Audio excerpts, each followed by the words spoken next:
Welcome back to the Football Amigo Show, everyone. As always, it's your boy Mide. Yes, we are back. We have missed you guys. We really missed you. Of course, I have our trio back today. We have our household amigo of Arsenal. Of course, his name is Amigo Ayo. Ayo, how are you doing today? I'm doing great. I'm doing great, midday. It's a great day Yes, I can to see you're talk all about soccer. smiles. Yeah, for obvious reasons. A huge battle at St. James's Park, and you all came out successful with that. So lots to talk about there. Of course, coming back from behind to win 2-1 against Newcastle, that's no mean feat. That's huge. That's huge. That's a sign of champions there. Lots to talk about with that fixture. And my brother in the losing sense, amigo Sam, our resident Liverpool fan. Sam, how are you doing tonight? I'm here today. I'm here. You're Happy here. to be here. We're glad you're Sam's here. Sam's like Roger. Yeah, Yes, he sir. is. Roger that, sir. It is. He is. Amigos, of course, like and subscribe. Let us know your thoughts about Game 6 and all the games that have been played. It was a very interesting weekend of soccer. Some might, of course, call it football. It was one of those where some of the teams that we don't think would win games have started winning games. Like, and as always, Premier League is in a league where you can just pass over any team. It's a battle.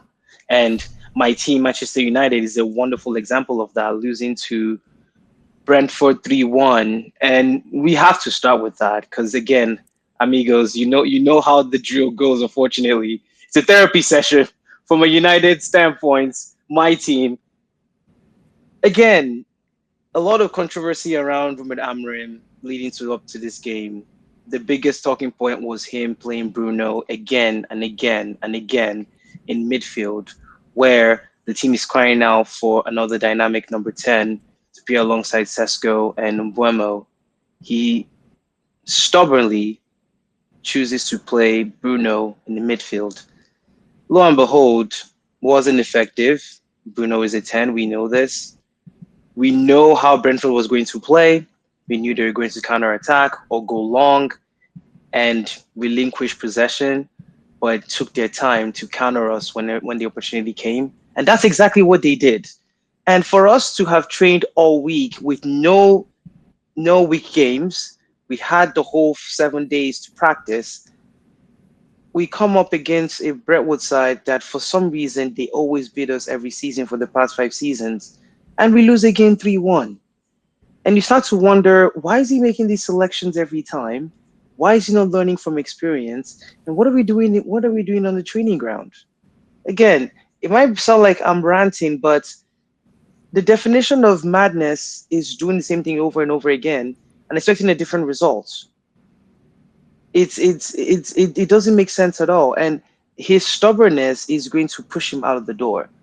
And it's very frustrating because he's very liked. He's a very liked coach. He knows his game, but you have to adapt as a coach based on what you observe in the game.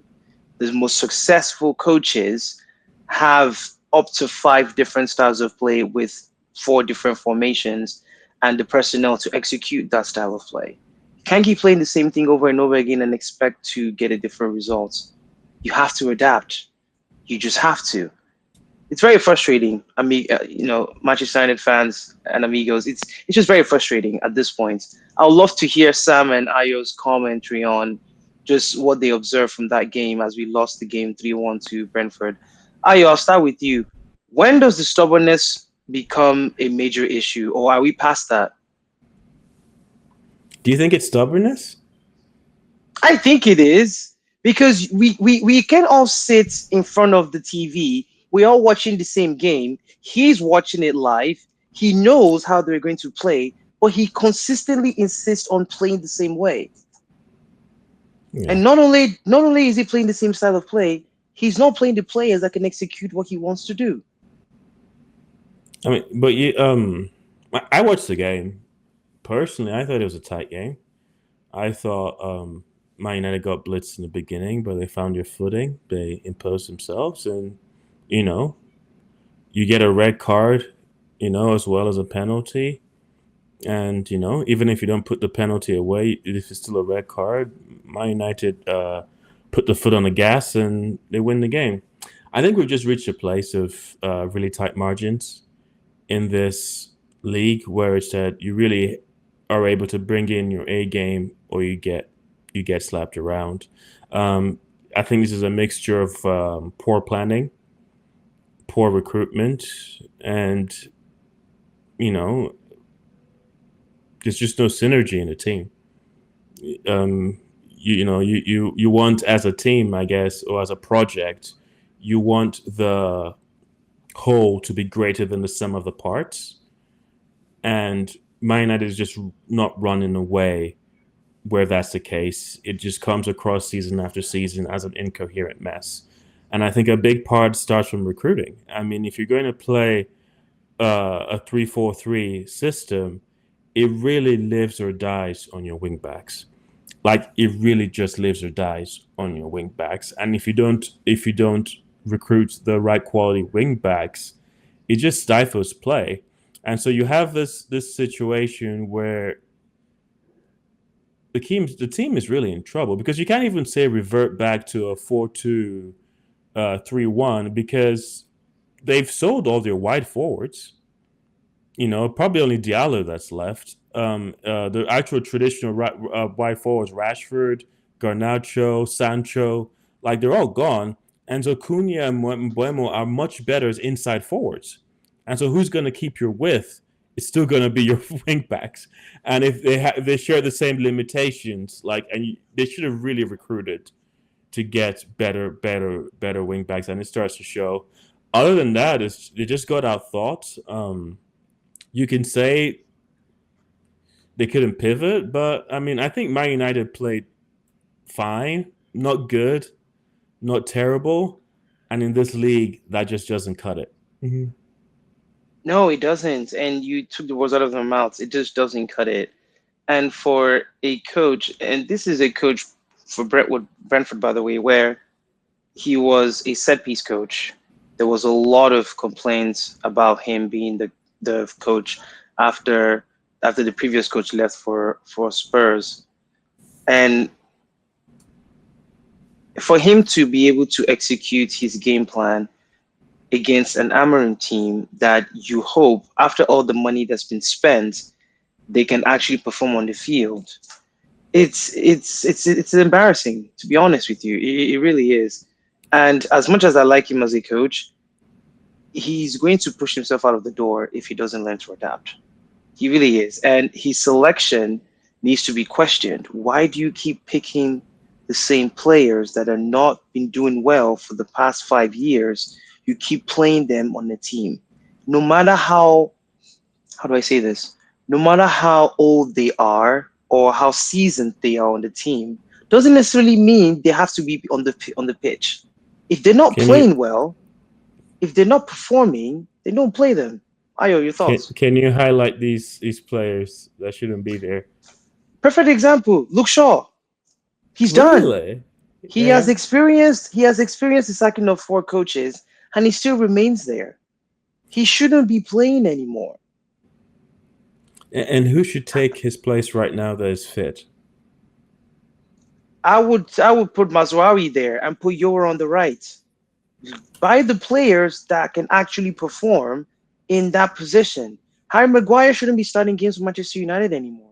He's good, but he's not ready to start games. But I The think lid should be starting Well, games. he's the best defender technically, honestly, on the Nah, ball. the lead is the best. You think The so? lead is the best. Yeah. On the ball, Maguire may have some points ahead of him, but in terms of actual defending execution, being able to play in the center back of three, not four, the late is the best option for that. so before we Sam, your start thoughts? digging deep into the players themselves and the quality of the players, the problem that Man United, in my own opinion, the problem Man United has right now is not just the players' quality. It's how you're using what you have. Don't get me wrong, Maguire, yes, could be swapped out with somebody else. Luke Shaw could also be swapped out. It's all about how you use them. Think about Brentford. Think about Sunderland. How many superstar, quote unquote, do they have? These players are not terrible. Don't get me wrong, but the ability of the coach to use what you have to get something is the key thing here. You have Maguire, Luke Shaw, like you rightly said. It's not the best of the best quality. I get it. It's slow. Those are the things that you have to look at as a coach. You can have players like I don't want to call any player as a terrible player now, right? But you have to be able to adapt, change your formation, and move things around. I'm okay with having pairing Euro and Maguire. Put delete or delete, however the name is said. You can swap these things out so you can have a good result, a different result. It may not necessarily be good. You can play with 4-3-3, whatever it is. You have Zerski, you have Kobe Maino. How many times have we seen these guys except for them being constantly subbed in? So the question is, can you use what you have? It's not about is what you have the greatest? Everybody knows it. It's not the greatest. Don't get me wrong. Mason Mount is not the greatest. What's it called? Fernandez is not the greatest right now, or maybe the result is what is making us think they're not the greatest. But they could do better. But do we use them? Are you switching them in? Are we doing all of these things? Like because you have Sesko does not mean you can keep using Sesko in all of your games. We've seen Sesko. It seems like he's not picking up, what the little passes that he's getting, his positioning are questionable. Can you bring Zerski in? Zerski wasn't the greatest last season, right? So everything points back to mostly the coach not using what he has. The player quality is questionable, yes, but we can't drag that too deep. I look at the game as well against Brentford. We predicted that they're probably going to lose that game. One, because, Man United is so unpredictable. One thing that is predictable in them is the player selection and the formation. But how they will play is so unpredictable. Here's why. Because your opponent is not going to play the same way they played last week. So this coach has to be able to, this coach and the coaching team now, or maybe the board. I heard that the board are trying to say, hey, change your formation. I don't know how true that is. Even I don't know if the board can tell the coach Yeah, that, but I Yeah, think that's, that's a downhill slope right there if that happens. yeah, that's asinine. But you have to think about it. Even Everton came to Liverpool, or Liverpool went to Everton, or whichever one. Different game. I thought they were gonna make it hard, but they made it harder than I thought. The same thing with what is it called now? Crystal Palace. If not for Alisson, that game should be like 4-0. Honestly, totally different game. Eze wasn't in the squad. He's in Arsenal now. There's so many things that has changed for them. But Oliver Glasner just use what he had. So my own point is we can say the players are not in the right place and all of that. It all go back to majorly the coach. No, it's very frustrating. Amigos, like, share, and subscribe. Let us know your thoughts about United's current situation as the season has started and where you see this going. Is Amram going to change his ways and adapt to what he has in front of him? Is he going to play the right players in the right positions? Is he going to allow other players come in to change the game? Is he going to have a game plan that will bring more goals than mistakes? Is he going to change the goalkeeper and give Sané Lamens a chance to start and solidify himself in the club? There's so many questions. I can keep going. But again, only time will tell. We'll move on to our next game. Don't put goalkeeper in the question because Onana I is not there mean, anymore. Now I mean that you third have goal is questionable. That third goal is questionable. And again, by dear, he's not a number one choice goalkeeper for Manchester United, nor should he be. Good goalkeeper, don't get me wrong, on his day, definitely better than Onana. But again, still the silly mistakes. Still the silly mistakes. You can't take that shot. First of all, the defenders backed off from that shot. That's the first mistake. Second mistake, the goalkeeper should be in a position where he pushes the ball high. He jumps before the ball even he jumps right before the ball gets to him. No. You should wait. As soon as you see where the ball's going, then you move with the ball. not move, and then you see where the ball goes and then you miss it.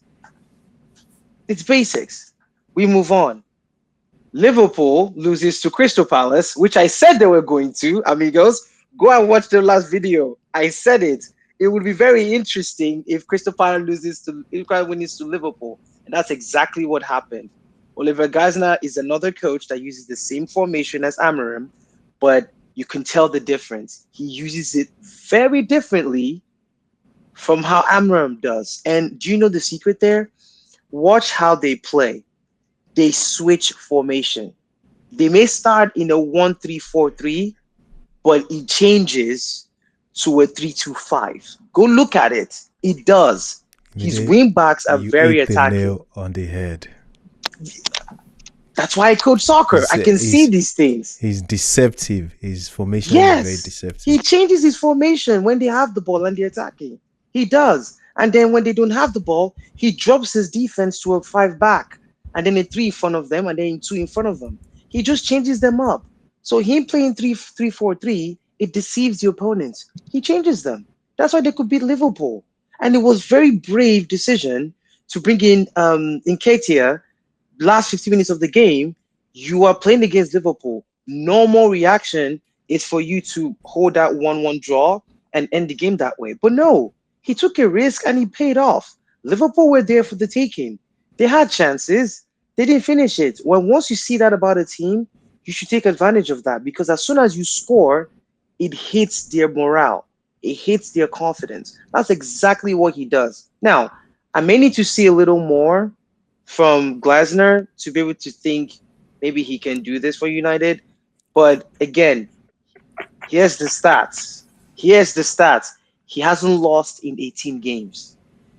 He has drawn and he has won more of those games, including a Community Shield and an FA Cup win with the team he has.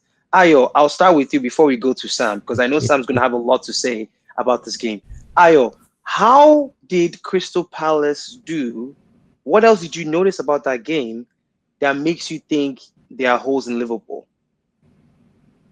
Well, Liverpool is very top heavy, and Liverpool is chock full of a lot of new players, and they're yet to figure each other out. You can just tell a lot of sequences and in Liverpool, just in general play, because a lot of players are not on the same wavelength, and they need to find something new. They've been able to get by through like individual moments of brilliance, but this lack of coherence was always going to catch up to them, and it caught up to them today. I think, like I say, every game is the worst game you've seen Liverpool. You've already seen the worst of Liverpool like this season, no matter what game it is. The Newcastle game when they came back and beat them 3-2. A game like this, you've seen the worst version of Liverpool already. It's only going to get better. And so that's all it is. McAllister needs to know what's happening, when to run forward, not when to come back. Another big issue is what's going to happen with that right back. Yeah, so they spent a lot of money, but they just seem lopsided. Like, you're just like one injury away from the center back position before they're in a crisis. Subasai has played a lot of games at right back. He's not a right back. It's a waste of his talents. And they just really need to figure out a new meta for taking on the season. However, I think they'll be better next week, and it's still 15 points out of 18, so you can't write them out for the Premier League. More importantly, I just think Crystal Palace is a much better team than we give them credit for. And I think that they might not have the sexy names, the names that we think about. Like, we're talking about Sesko, we're talking about Gyökeres. I think Mateta is better than both. We're talking Based on about performance, yes, absolutely he is. Just overall ability, just command of the ball, and what he can do. Did you see the cross he gave for Nketiah towards the last? Yes. And he's a striker, by the way. Yeah. That's what makes him amazing. He's a brilliant player. And we take it for granted because he's playing at Crystal Palace. And there's so many players that you can chalk off in that team. Watson is a special player. What he does on the ball, how he controls a game, something that, honestly, Man United doesn't have a tempo setter. Mitchell, who's on the right side as well? Mitchell, yeah, is on the Mitchell's left. on the left. Who's on the right? Munoz is on the right. Nunez. Fantastic wing back. Like compare that to what Dorgu does. Oh, sorry, not Dorgu. I guess Marzawari Dallo. Like it's Hmm. orders of magnitude better. And look at Sar. Oh my gosh, he's ridiculous. It's like every game he scores one goal. That's his ratio now. But his ability, his pace, his directness, he's incredible. So like it's like for me, it's like if I put the squads of Man United side by side with the squad of Crystal Palace, a case can be made that Crystal Palace is the superior squad. And that says a lot about recruitment and planning on Man United's part. But it also says about Crystal Palace maximizing every single avenue that they have.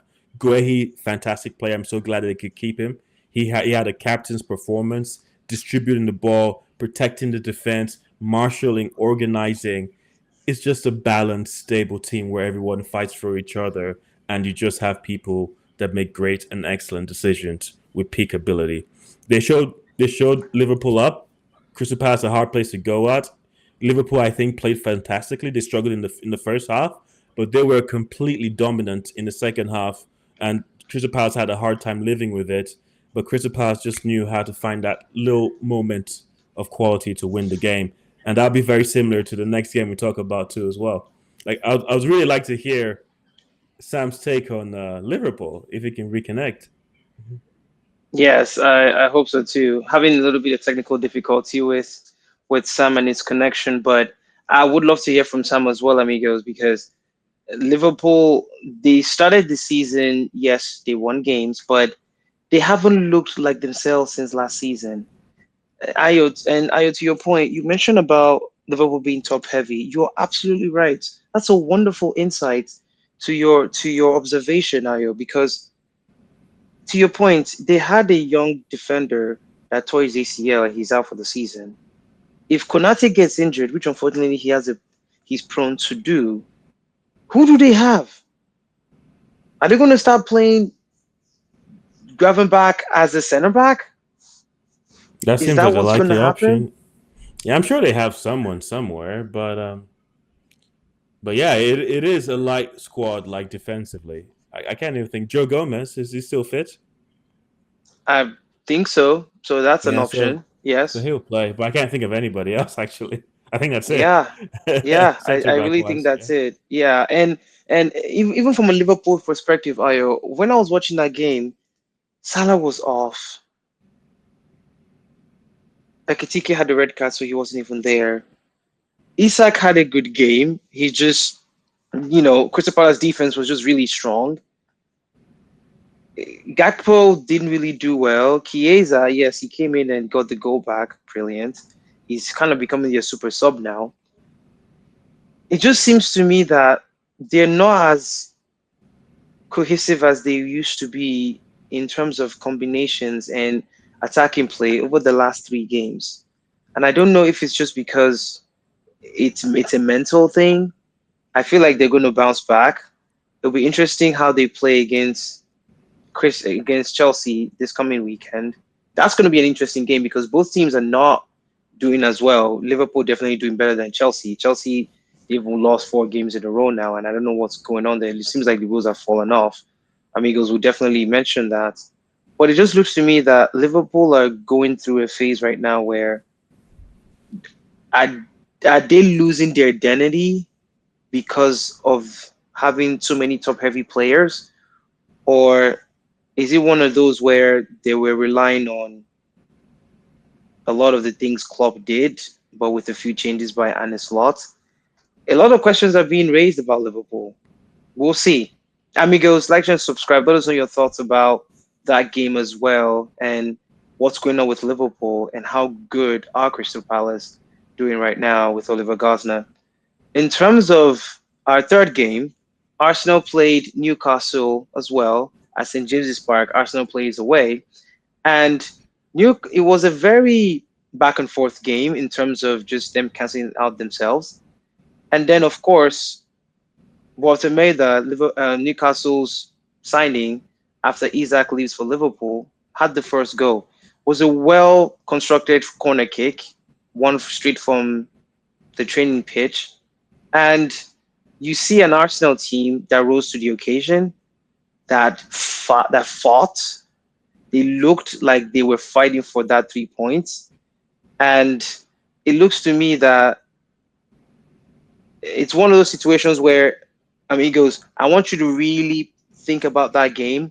I want to hear what Sam has to say about Liverpool and Crystal Palace because we can't let him go off track there. Sam, I was going to tell you that Sam created all these technical difficulties to avoid this. So that Can you see how he came back? That's exactly. Moved on to the next team. All of a sudden, oh Sam, it's not. I'm back now. I can talk. Right, Sam, technical difficulty. Now, Amigos. Man. What's wrong, man? No, Amigos, we're not going to let him off the hook. Sam, what happened to your team on Saturday? I thought I was let off the hook on that one. Man. But seriously, it was some technical difficulty. I did try to avoid this. He said sure, but yeah. So going into the game, I predicted that we're gonna come out with a draw or lose that game. But if Mark Gay help us out, we will win that game somehow.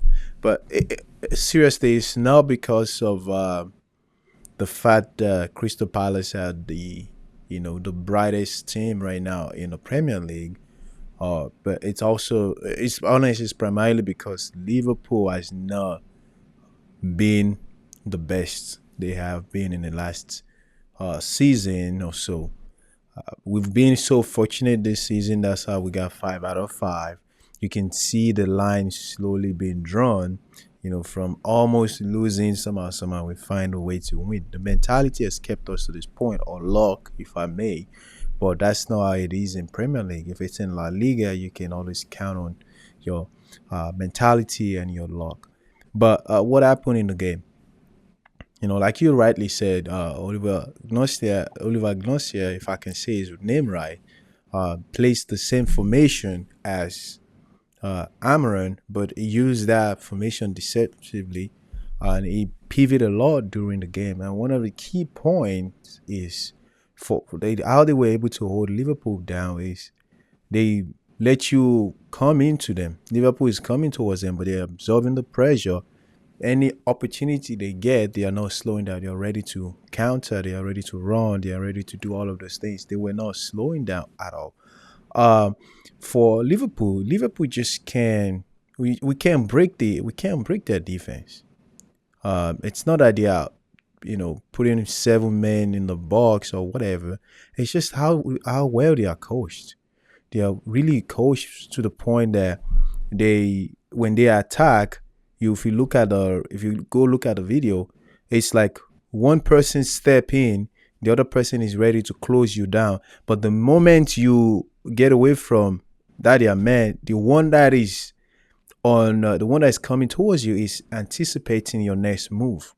In most cases, we are running towards Salah, and oh my God, the defender that was holding Salah was just top notch. So it was strategy that they used in winning Liverpool.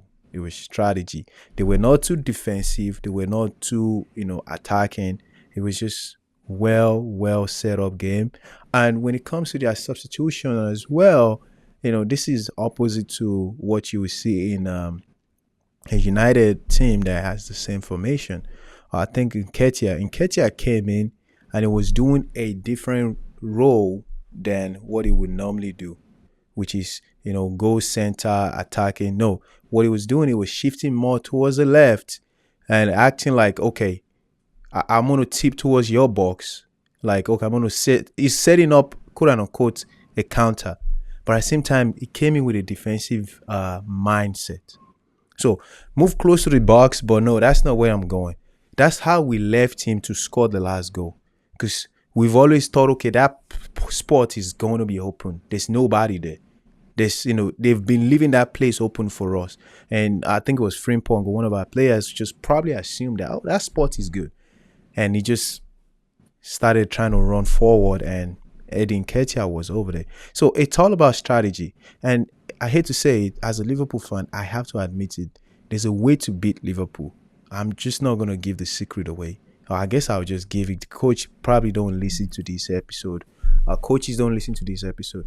All you just have to do is absorb the pressure, and when it's time to counter, do it. 3 out of your 10 chances would come. You will get close to the box because we are committing men way too, forward. We're committing, even Van Dijk, Konate. Like, I don't know what we're doing. I feel like, and I have to start calling out players now. I feel like we rely so much on Florian Wirtz, which I think is overrated for a Premier League team. I personally think it is. I've said it before. The money's too much. There's too much hype on him. It's coming from Bundesliga, which is a league that is relatively easier. He plays like he's on the playground. He doesn't want to get injured. It just doesn't play like a Liverpool player. He doesn't play like a player like Luis Suarez or even what is it called? One thing that we miss about I know I'm ranting. I'm not even talking football right now. One thing that we miss about that's like go ahead, the aggression that is synonymous with Liverpool. Yeah. Even when he strikes the ball, like there's one chance that the box is almost empty. The box is almost empty. He's just striking like I'm doing fashion parade. So he's not aggressive enough to hold the midfield for me, in my own opinion. Couple of things that we miss about players like Nunes, the late Diego Jota, and what's it called? Diaz. It's the aggression. It's the hunger. Like right now, Cody Gakpo, I'm questioning his output. We've predicted his game style. Cut in and shoot. It's all well predicted. Florian Wirtz is not aggressive enough. His passes are too sloppy a little bit, sometimes. And Mo Salah is just not in his best form. So now it goes back to what is the coach going to do? Put the players that are in their good form, like Chiesa in this game, and start thinking about how can I feature Bradley Frimpong more and forget about using Szoboszlai, helping them on the right side, which I think is becoming a norm now. You can't recreate what Trent used to do in that side by having Szoboszlai shift right or play defense if you need him to. Now it's real football. Put Szoboszlai in the midfield, McAllister in the midfield. Let Gravenberch do the same thing it was doing last season. That's how we get going. Right now, these new guys, they need more. They need more push because Frimpong himself. I saw the game in the Champions League. He's just dribbling out of the box, dribbling away from the box. Dribbling his way out of the pitch. So there's a lot of things. So if we are an opponent and you want to beat Liverpool, just let them come at you and get ready to run because they will miss that chance in your box at least 6 out of 10 times because of what? Florian Wirtz is going to make a sloppy pass. Cody Gakpo is going to try to shoot some weird stuff, and that's how you get the ball back. No, well said. Well said. To your point there, the aggression is what's missing, especially for Florian Wirtz. I don't know if the shirt is just heavy for him. I don't know if he even fits the style of play Liverpool's trying to execute. But it's going to take time to see how he performs. But no, wonderful analysis, Sam. That's why, us amigos, we never wanted you to get off the hook. We had to hear from you. So that's an amazing input there. Switching back to Arsenal versus Newcastle. Again, Newcastle started very well. They fought. They got their goal. Go ahead. Mide. I'm sorry. That was a one-sided game. And Liverpool, really? Newcastle were lucky. They were absolutely lucky to be 0-0 really? when they scored the goal. Come on, we hit the bar. We should have scored. Nick Pope had to make like 3 or 4 really excellent saves before we even talked about that was a very one-sided 2-1. I'm serious. Really? See, I'm in my glory days, I'm in my glory week. So I have to take all of it, all the credits. I'm telling you, we are sharing nothing, not with Nicolas Watermelon. Nicolas Watermelon. Come on. No, I mean, like, Sam, what do you think? For what is worth, I like his No, energy though. No, I agree with you. Yeah, my thought is Liverpool, Newcastle wasn't that bad, but at the same time, you got to give credit to Arsenal. Sometimes opponents calls you and you just think they're better in the game, or especially if they finally wins the game, you just think, oh, they're the best team. No, I think it was partially one-sided, to be honest. Arsenal gave if Arsenal didn't win that game, it would have been a big loss. And we need to start asking question again, like, what happens if you don't score first? Can you come back and win the game? How do you see it among the elite teams like Man City that when they're in their good position, even if you score them, they will come back and make it 5-1. You are in trouble, right? That's kind of what Liverpool is right now. So I hated to bring it back to Liverpool. You know, if you score Liverpool first, there's a chance you will win that game with the way we are playing right now. But taking it back to Arsenal, big credit to Arsenal. If they didn't win that game, if it ended up being 1-1, I wouldn't be mad, honestly. I think Arteta is, you know, I think Arteta is smart. Sam, if we had lost that game, I would have jumped out of the window. I'm telling you. Really? Oh my God. I You would have jumped what? out the window. I'm telling you, I hate going to St. James Park. I just hate that stadium. No one does. I hate it. It's just like you just have to grin and bear it. I was livid. I was so angry for like 70 minutes because I was just so frustrated because they get so physical, and I think they get away with like a lot of physicality, which like other teams just like automatically get penalized with. Like 3 minutes in, I believe it was Guimaraes. He like slashed at Saka from behind. I'm like, how does he do that without a yellow card? I am I taking crazy pills? And so that's all I was just like watching the entire game. And, we did so well. And then they scored. And I'm like, where have I seen this before? Oh my God. And I was like, is this the same thing happening? Groundhog Day. And I'm just watching and I'm just watching. And we're trying and we're trying. And, where I think we've come for is these are the kind of games that we went out and got 7 players for. These are games where if you're playing away, even though it's good, you've played well, if the manager can see that you're losing momentum, he can change the equation. And so we saw that like towards that, like there was like like that 60 to 70 minutes, 60 to 75 minutes, you see the impetus was gone. And so that intensity, that aggression, that like attack offensive capability was dissipated. And so he says, okay, let's change this up. Saka, you're tired. Come off. Martinelli. Calafiori, you have a yellow card. Bring on Marino. He's going to play as a supporting striker. And Trossard is going to be, what's it called? The wing back, the left back. And then he goes like, you know what? They're super defensive. We need to control the tempo. I'm going to take Zubimendi off for Odegaard. And so you have Odegaard and Eze on at the same time. And then Odegaard's playing the Zubimendi role, dictating it. Because he was like, oh, if Newcastle, you're going to drop, right? I'm going to put my best playmaker right ahead of that. And pretty much for that next 15 minutes, Odegaard punished them for being so deep.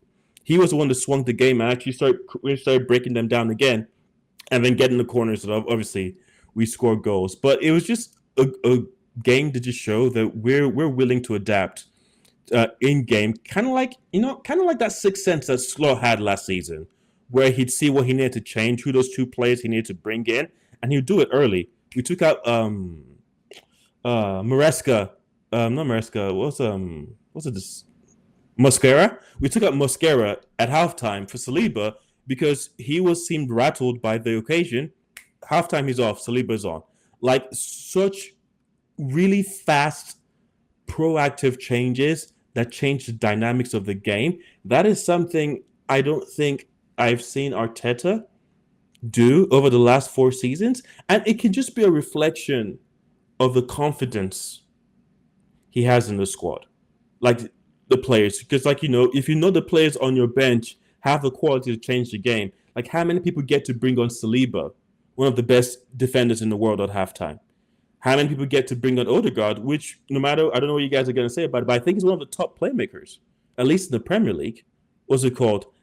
When you're chasing the game. So we have different options, and I think that informs the decisions. But he made it, and oh man, they made it count.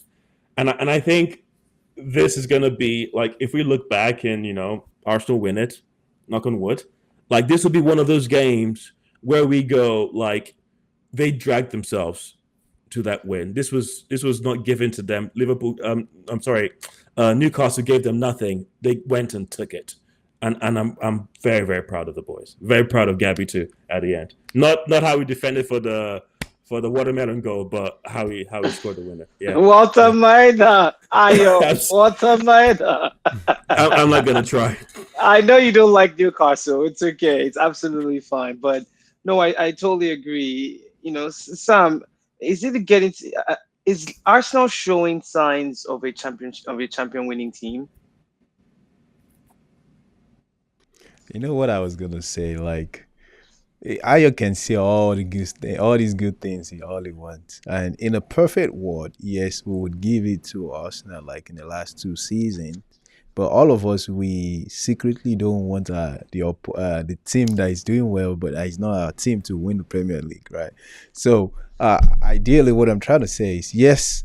I think Arsenal has been playing really good, not just this season, even in the last 2 seasons. I hate that they're coming, up short. But looking at their performance so far, and I would say, kind of going back to what I say, Ateta is smart with his substitution. Yes, they have squad depth now. Even before now, I think Ateta is one of those coaches, in my own opinion, that would have a quality player on the pitch and everyone will be no on the bench and everyone is screaming like bring this guy in after 2 games. No, if he has it, he's using it. So I we can't crown them champion for sure, but I think they are playing some impressive game, and I would just say, man, big purchase when it comes to AZ. I think it's going to determine what Arsenal is going to look like in the next 2-3 years if he stay fit. Of course, with the help of with the help of players like Saka. I think Arsenal is just going to keep shining brighter and brighter. But again, we can't crown them champion because they are our opponents. I'm not crowning them champion, Sam. I'm just saying that if they win, this would be a game that we'd look back on as a pivotal game. More of it. That's more of what I'm saying. Yeah. Yeah. There was your own thoughts on Arsenal. They're showing signs they can win games no matter how difficult it is, and that's a sign of champions. And it's very frustrating because I always hope United will be this way after how many coaches now? Is it 4, 5 of them? But it's very interesting how you think Arsenal's going to play 4-3-3, but then they change it and they don't play that. They play something completely different where they have 5 attacking players, three behind them and two behind those three. Again, the point there is being adaptable. You have to have a style of play that suits your team. And when Arteta made these decisions to move players out of the team and get players, no matter how young they were, played the young players and have grown them to have a mentality of overcoming oppositions and fight. That's his word, fight for every ball, and get to that point where Arsenal has a game and it's 3 points. Arsenal has a game, it's 3 points. I used to miss that for United, where United's fixture, 3 points. This fixture, 3 points. I miss that. I miss that. But it's not just the personnel. It's not just the players. It's how you use the players in the system. And if that doesn't work, it shows on the field. Amigos, like, share, and subscribe. Let us know your thoughts about those 3 games. It's been an amazing time with you all. Look forward to the next content as we bring you Game 7 predictions. It's going to be a lot of fun games as well. We have Liverpool playing Chelsea, United playing at home against Sunderland. I can have nightmares of Sunderland getting 3 points. Only God knows. And of course, Arsenal playing West Ham with Nuno Espirito Santo being at the helm from a West Ham standpoint. It's going to be a fun weekend. So, amigos, like and subscribe. Stay tuned. Thanks, everyone.